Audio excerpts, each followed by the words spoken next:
Levantamento da Conab avalia efeito climático nas plantações da soja e do arroz.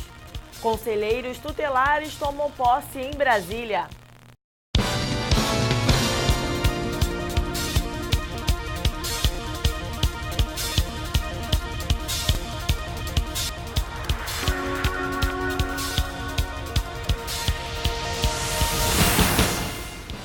Olá, boa tarde. Saiu a lista dos blocos de rua do Rio de Janeiro para o Carnaval de 2016. Serão 505 blocos, 49 a mais que no ano passado. Durante o mês, ruas, praças, avenidas e ladeiras das zonas Sul, Oeste, Norte e Centro, Grande Tijuca e Ilha e Barra foram autorizados pela Prefeitura em fazer a alegria dos foliões. A abertura oficial será com o desfile da Liga dos Blocos da Zona Portuária, no dia 16 de janeiro. E o encerramento será comandado pelo Monobloco, no dia 14 de fevereiro.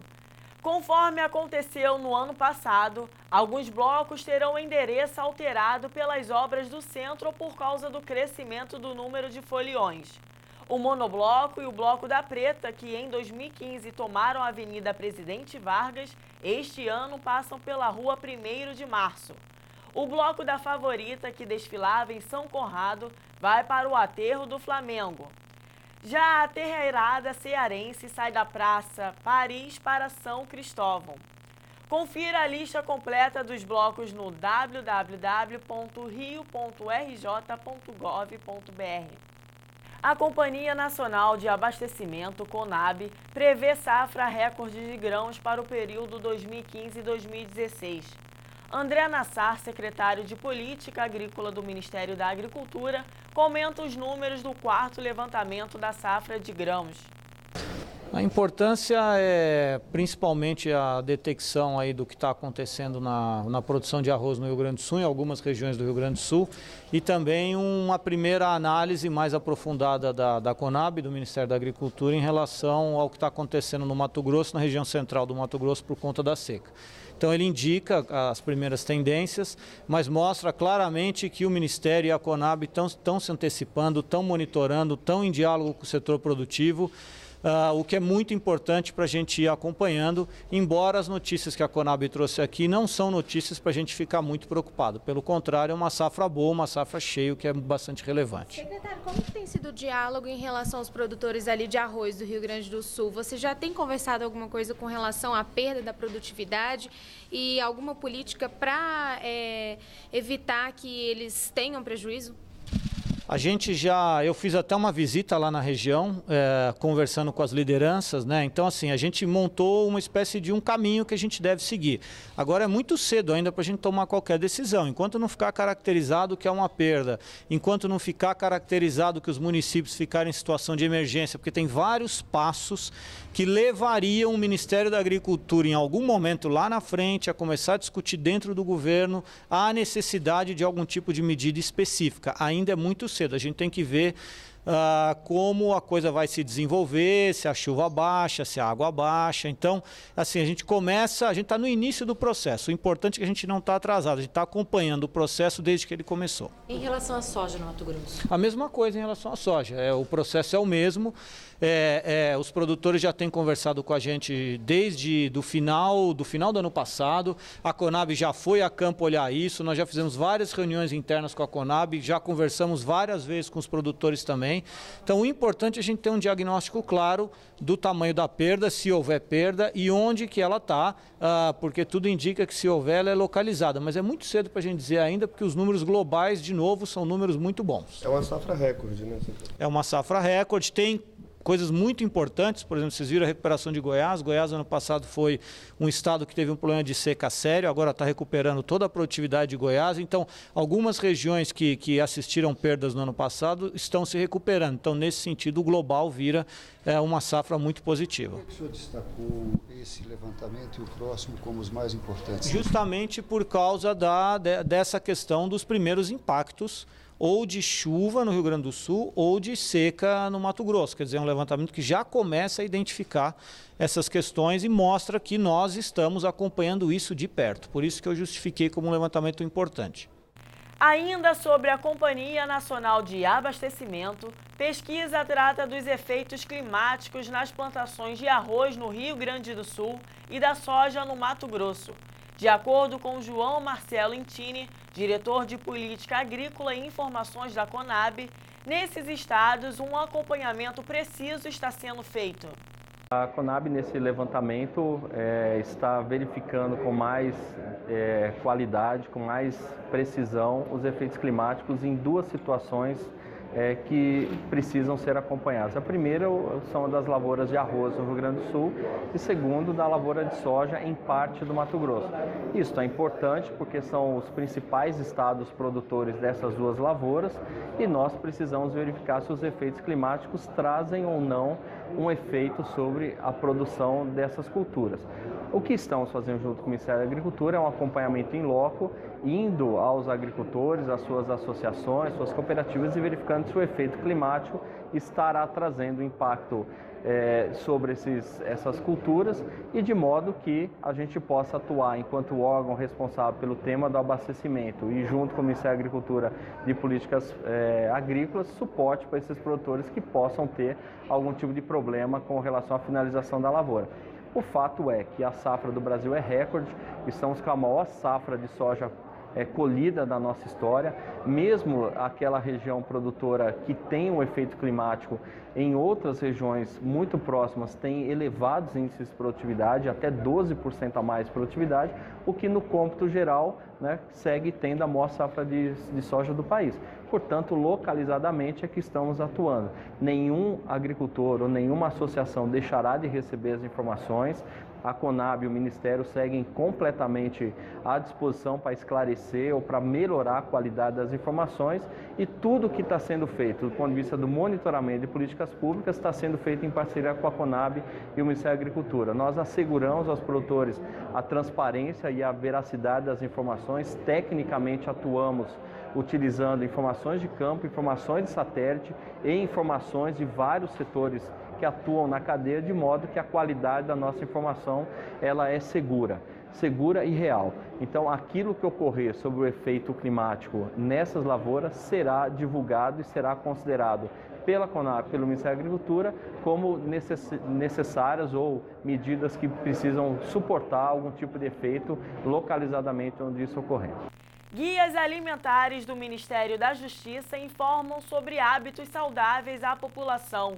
O objetivo é estimular o consumo de alimentos naturais sem processamento. Terezinha é cozinheira de uma família em Brasília há 18 anos. Para atender o cardápio do dia, ela prepara as refeições controlando os temperos e o tempo de cozimento. Tudo para que o sabor fique na medida certa. O segredo está no tempo de cozimento e na quantidade de tempero, porque não pode ser alterado, nem passar, nem diminuir, porque pode alterar no sabor e no nutriente. Para a coordenadora de Alimentação e Nutrição do Ministério da Saúde, Terezinha está certíssima em se preocupar não só com o sabor, mas também com o tempo de preparo dos alimentos. A gente, quando, por exemplo, cozinha um espinafre com muita água ou deixa muito tempo cozinhando além do que deveria, há perda de vitamina C, por exemplo, Se você frita demais uma carne, ela perde as suas propriedades. O Ministério da Saúde disponibiliza gratuitamente para a população o Guia Alimentos Regionais Brasileiros, que traz dicas de como cozinhar com mais saúde, além de uma lista com cerca de 200 opções entre frutas, legumes e hortaliças de cada região do país. Essa publicação é um complemento do Guia Alimentar para a População Brasileira, lançado em novembro de 2014. O objetivo dos dois guias é estimular o consumo de alimentos naturais sem processamento para reduzir doenças crônicas, como diabetes e hipertensão. Além das receitas e das várias opções de alimentos disponíveis Brasil afora, o guia recomenda o consumo de alimentos frescos, como frutas, carnes e legumes, ou os minimamente processados. É o caso do arroz e do feijão, tão presentes na mesa dos brasileiros. Já os produtos ultraprocessados, como o macarrão instantâneo, o salgadinho de pacote e o refrigerante, esses devem ser evitados. Os guias alimentares desenvolvidos pelo Ministério da Saúde estão disponíveis na internet, no endereço promoçãodasaude.saude.gov.br. Com as dicas dessas publicações, Terezinha já pensa até em aumentar as opções no cardápio. É maravilhoso e eu vou aproveitar para fazer várias receitas novas agora para incrementar o nosso cardápio. No último domingo, em Brasília, cerca de 30 mil conselheiros tutelares tomaram posse para o mandato de 4 anos. Por meio de eleição realizada em outubro de 2015, os conselheiros foram escolhidos e vão trabalhar em diversos municípios brasileiros, na promoção dos direitos da criança e do adolescente. Mais de 90% dos municípios brasileiros deram posse aos novos conselheiros tutelares do país. Eles foram escolhidos em eleição que aconteceu na maioria das cidades brasileiras em outubro do ano passado. Aqui no Distrito Federal, 200 conselheiros tomaram posse neste domingo. Em todo o Brasil, são cerca de 30 mil conselheiros tutelares que vão atuar por 4 anos na promoção dos direitos da criança e do adolescente. Os conselheiros atuam, entre outros casos, em situações de negligência, violações e abusos contra crianças e adolescentes. Para Miro Gomes, que tomou posse para atuar em Santa Maria, cidade a 30 quilômetros de Brasília, o trabalho do conselheiro tutelar deve ser muito próximo da comunidade. A gente buscar as melhorias das instituições do governo para atender melhor cada vez mais essas crianças, essas famílias, porque a gente acaba não atendendo somente a criança e o adolescente, mas a gente acaba também chegando às famílias através de uma estrutura psicológica, de acompanhamento familiar, de uma cesta básica, às vezes a necessidade, a questão da criança estar sofrendo algum tipo de deficiência na área alimentar, saúde, a gente faz esses encaminhamentos e acaba atendendo toda a família. O Brasil tem quase 6 mil conselhos tutelares em mais de 99% dos municípios do país.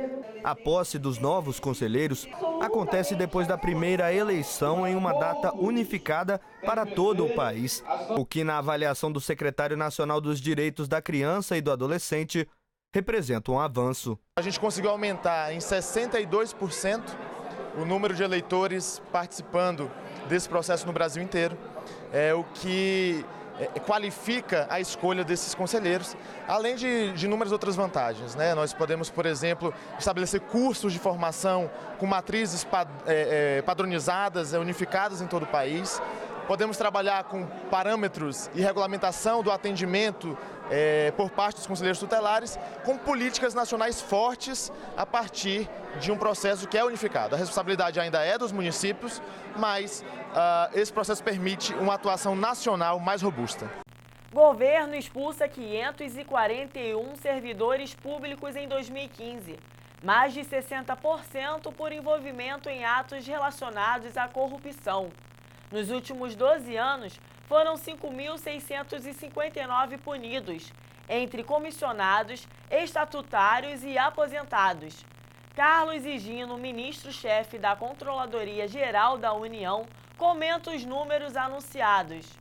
541 servidores, 332 foram demitidos por atos relacionados à corrupção. Falta de assiduidade, abandono de emprego e acúmulo ilegal de cargos também levaram a expulsões. Desde 2003, o governo federal já demitiu mais de 5.500 servidores. Nesses 12 anos, o estado com maior número de demitidos foi o Rio de Janeiro. E o servidor demitido, além de perder o emprego, ainda cai na lei da ficha limpa e fica impedido de concorrer a cargos públicos por 8 anos. E dependendo do motivo da demissão, ele pode nunca mais exercer um cargo público. Há pouco eu conversei com o ministro-chefe interino da Controladoria Geral da União, Carlos Higino, que comentou os números. Esses números demonstram que a gente tem feito um trabalho muito grande contra a impunidade no serviço público. Eu acho que esse é o elemento central. Você vê que esses números que há 15 anos atrás giravam em torno de 300, 400, aumentaram para 500 servidores, em média de mais de 500 servidores nos últimos 3 anos. E isso é muito importante no sentido que nós mantemos firme esse nosso propósito de combater a corrupção no país e de dar a resposta que nos cabe, que é demitir o servidor, né, da maneira mais rápida, eficiente e objetiva possível. Nós temos desde servidores mais simples, um agente de portaria, um motorista que comete qualquer irregularidade, até cargos que estão no topo da remuneração do serviço público, como auditores, delegados. Nada escapa a isso. Nós temos demissões em todos esses níveis. E isso demonstra que a lei está para todos, a lei veio para todos. Hoje, nós sabemos que 95% dos servidores demitidos não conseguem retornar ao serviço público, ou seja, é uma medida extremamente efetiva, afasta o servidor, né, tira o servidor daquela fonte de corrupção e, sobretudo, tira da administração esse mau servidor.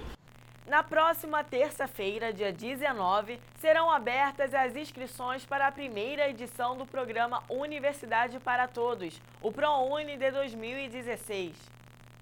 As inscrições para a primeira edição desse ano do programa Universidade para Todos, o ProUni, abrem no próximo dia 19 e terminam no dia 22 de janeiro.